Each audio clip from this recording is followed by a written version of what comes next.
If you're running a business through an LLC and you're starting to make real money, you might be wondering, when's the right time to switch to an S corporation? Because here's the truth. Every year, I meet entrepreneurs who wait too long and end up paying thousands of dollars more in self-employment taxes than they ever needed to. Or they try to clean this up the following year and think, oh, it's okay. I can do a retroactive S election and move money around this way or that way. And guess what? You're opening yourself up for an audit. I'm Mark J. Kohler, CPA attorney and best-selling author, and in this video, I'm going to show you exactly when to convert your LLC to an S Corp, how much it can save you in taxes, and the biggest mistakes to avoid along the way. Stick with me because by the end, you'll know the perfect time to make the switch, how to keep more of your profits in your pocket, and how to do it the right way, legally, strategically, and with confidence. Let's get started. Well, the first thing we're going to talk about is why do so many small business owners overpay on taxes? They may think an LLC saves them taxes. It does not. Because if you're operating as a single member LLC or sole proprietor, every dollar of profit you make is hit with self-employment tax or FICA. That's 15.3% right off the top. Now, the purpose of that tax is to cover Social Security and Medicare, and it's on top of your federal and state income taxes. It's essentially, if you work for someone else, what they withhold from your paycheck and the employer matches. So the net result is if you net $100,000 as an LLC, you could owe over $15,000 in FICA before paying any income tax at all. Frankly, that's your tip to the IRS. You're working so hard and then you just hand over to them another 15% for the privilege of being self-employed. But once your business starts producing consistent profit, that 15% does not have to be there. We can change the equation. So when do you make the switch? What's that magic profit zone? Well, after 25 years of experience and teaching thousands of small business owners how to properly use an S corporation, I'll tell you, once you're netting or making profit of around $40,000 to $50,000 in your LLC, it's time to start looking seriously at an S Corp election. Once you hit that zone, the math flips in your favor. Let's take that example earlier of $100,000 of net profit. Let's say you have $150K gross income, $50,000 in expenses with cell phone, dining, marketing, equipment, home office, travel, all the goodies, and you net $100,000 in profit. As a typical standard LLC, you would pay 15.3% in self-employment tax on that $100,000. Remember that 15%, $15,300? But as an S corporation, you pay yourself a reasonable salary. Let's assume $40,000. Leaving $60,000 classified as pass-through profit, not subject to FICA. That's a $9,000 savings right there. And guess what? Those savings multiply every year. The more you make, the more you save. So when you start to feel that tax sting of that 15.3% FICA stuff, that's your sign and it's time to graduate. Your business might just move from high school to college and become that S corporation it's meant to be. So how does the S Corp actually save you money? Well, the key difference isn't the entity, it's how you're taxed. All that profit and all the expenses and income is going to be reported in an S corporation, and you're going to split that profit into two parts. We're going to split part into that salary where you pay yourself as if you were getting a paycheck, and that's the payroll portion that's subject to FICA. The owner K1 is the rest of the profit that flows through. Now, on a practical basis, every day, every week or month, you're going to take a draw. You just take a draw whenever you want. But on paper, quarterly, your accounting service or payroll service is going to allocate so much to payroll and the rest falls out the bottom is that K1 profit. Now, this structure lets you legally avoid paying way too much in Social Security and Medicare on a portion of your profits, saving thousands. And the IRS is fine with this. It's built into the code. They just want to see that your salary is reasonable and you file the paperwork properly. You're not cheating the IRS. You're just using the same rules the wealthy business owners use every day. Now, let's talk about the right way to transition. And we can do this anytime during the year, but we don't want to wait too long. Now, the first tip here is don't dissolve your LLC. You're going to keep the same EIN, the same bank account, the same company name. You're just going to elect to be taxed as an S Corp, now using IRS Form 2553. You can backdate this election under Rev Proc 2013-30, allowing you to make it effective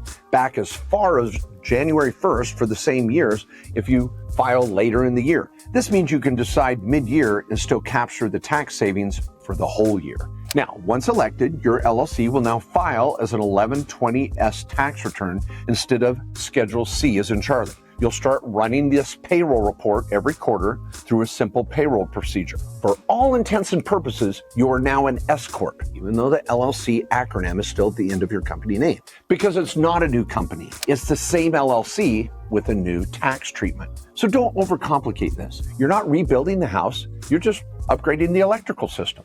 Now the cost. Buckle up, it's super expensive to convert to an S corporation. Our law firm, we charge around $250. I know, totally expensive, out of control. It is actually very affordable to make this switch and very affordable to maintain. Once you make that election, you're gonna set up payroll that could run anywhere from $400 a year to $500 at most. Now remember, you're still gonna be doing bookkeeping. The bookkeeping doesn't change. But now you're going to do a different tax return. And it's interesting. You're actually going to save the cost of doing a Schedule C. So you might save $300, $400, $500 there. But then you're going to do an S corporation tax return, 1120S, which might cost around $1,000 to maybe $1,500 at the most. But when you do the net difference, you're really only going to be paying about $500 to $1,000 more to save thousands of dollars. Once you're saving $5,000 to $10,000 in FICA annually, those costs are a small price for the protection and savings. It's no longer a cost, it's an investment in your tax plan. Now, a few common mistakes to avoid. Switching too early. If you're netting under $30,000, I might just say stay as a simple LLC until we start making more money. And keep it lean and mean. There's no need to convert to the S corporation. The next huge mistake is overpaying yourself this reasonable salary. Now, the guidelines for this are very subjective in my opinion. You're going to be anywhere from 20 to 50% in payroll allocation. And the more money you make, that payroll allocation percentage actually goes down. You might make 400 grand and take a $100,000 salary, or make 50 grand and take a $25,000 salary. See how it went from a 25% allocation up to a 50% allocation? Now, that's just a subjective analysis. There's a lot of companies and tax advisors out there that will try to overcomplicate it to charge more for this analysis. In over 25 years, I've never had a client get audited for staying in those general ranges and just being strategic and wise about their allocation. But at the end of the day, you're going to work with your tax advisor to nail it based on your situation. And another mistake people make is making an S election on an LLC that has rental property in it or some sort of asset that's creating passive income.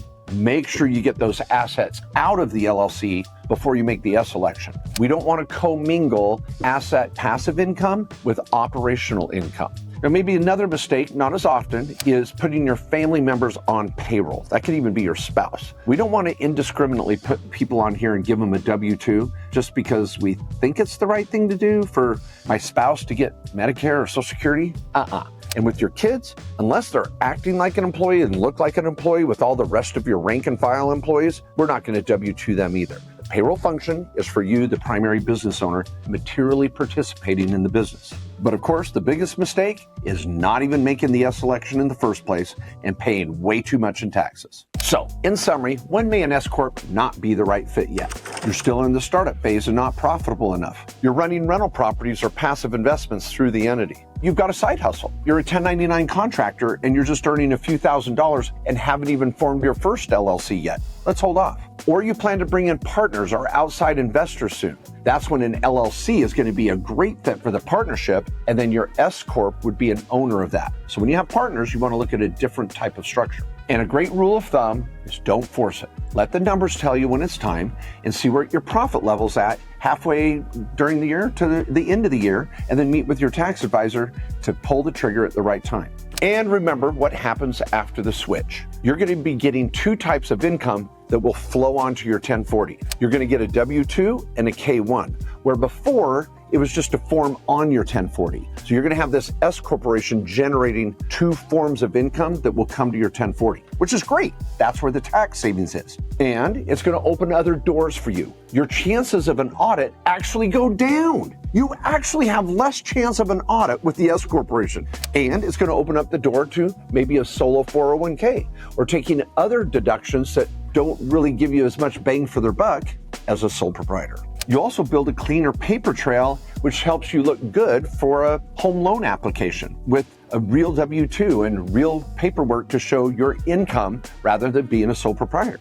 And you're going to maintain the same legal protection you would get with an LLC and an S corporation. Because remember, at the end of the day, you're still an LLC for legal purposes. You're just adding the S corp election on for the tax treatment. But bottom line, it's not just about saving taxes. It's about leveling up your entire business structure.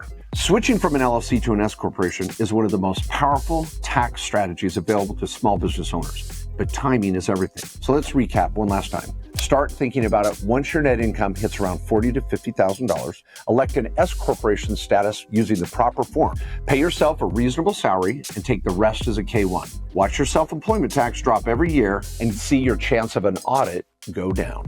Now, if you want help setting this up correctly, which I strongly recommend, please reach out to my law firm, KKOS Lawyers. The links are down below. Do not go to a website and just click a few buttons and think it's going to help you by cutting corners and doing the DIY approach. This is fraught with mistakes that could cost you thousands. And we've helped so many business owners over the years do it right. But we're also not that expensive. Just because you're using a lawyer doesn't always mean it's more expensive. I've got a lot of competitors that aren't even lawyers that charge more than we do. Please check out the information below and schedule the discovery call and see how we can be of service. And if this video helped you, please like, subscribe, and hit the bell so you don't miss any future videos on building wealth, saving taxes, and protecting what you've worked so hard for. I'm Mark J. Kohler. Thanks for watching, and I'll see you on the next one.